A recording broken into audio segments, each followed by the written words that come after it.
This is the All-Rounder Geek, and today we're gonna talk about the benefits of episodic shows. It looks like, for the majority of the internet, the animation media is mostly fragmented into two principal genres, Western animation and anime.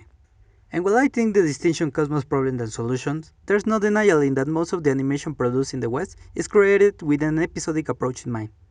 Some people consider this more a disadvantage than an advantage, but there are some clear examples that show how beneficial this kind of narrative could be, of course, if the team and development is right. I really enjoy animation in all its different ways, and that's why I want to make a case for this type of entertainment, being the Venture Bros my main example.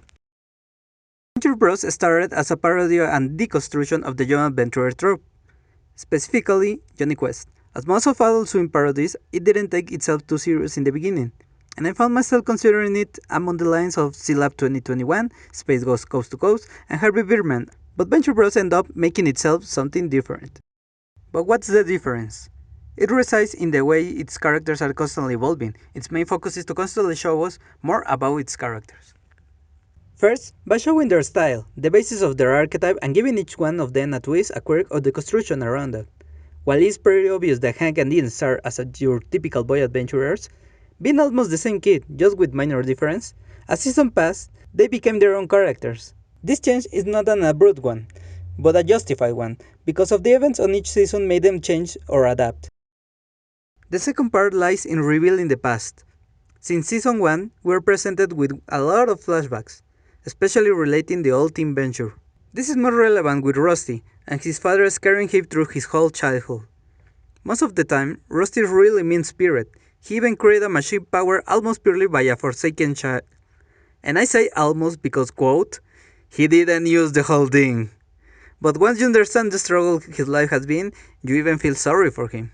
This past is not done by a big reveal or a flashback saga. It's made through little representations in some not directly connected episodes.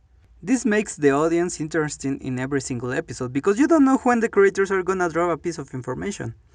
And this may seem like the writers throwing us a bone once in a while, but the difference lies in the direct connections, since there's always a reason on why we didn't know that piece of information, like explaining the episode problem or a dramatic effect.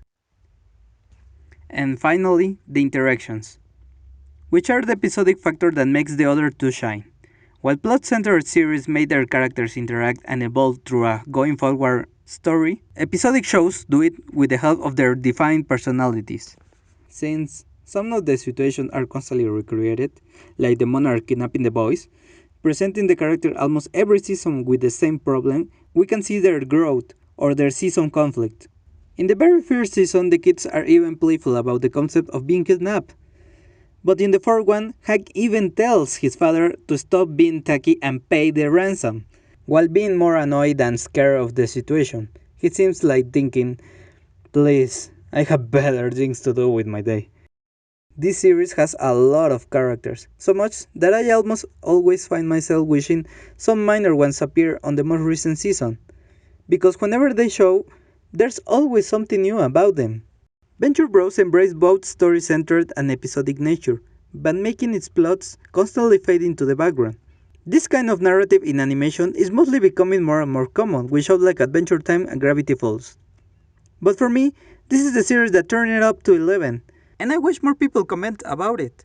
I hope this pseudo-analysis makes a case for all episodic series trying to improve in this media. This has been the All-Rounder Geek, Master of Nothing, Apprentice of Everything. And just remember, be happy.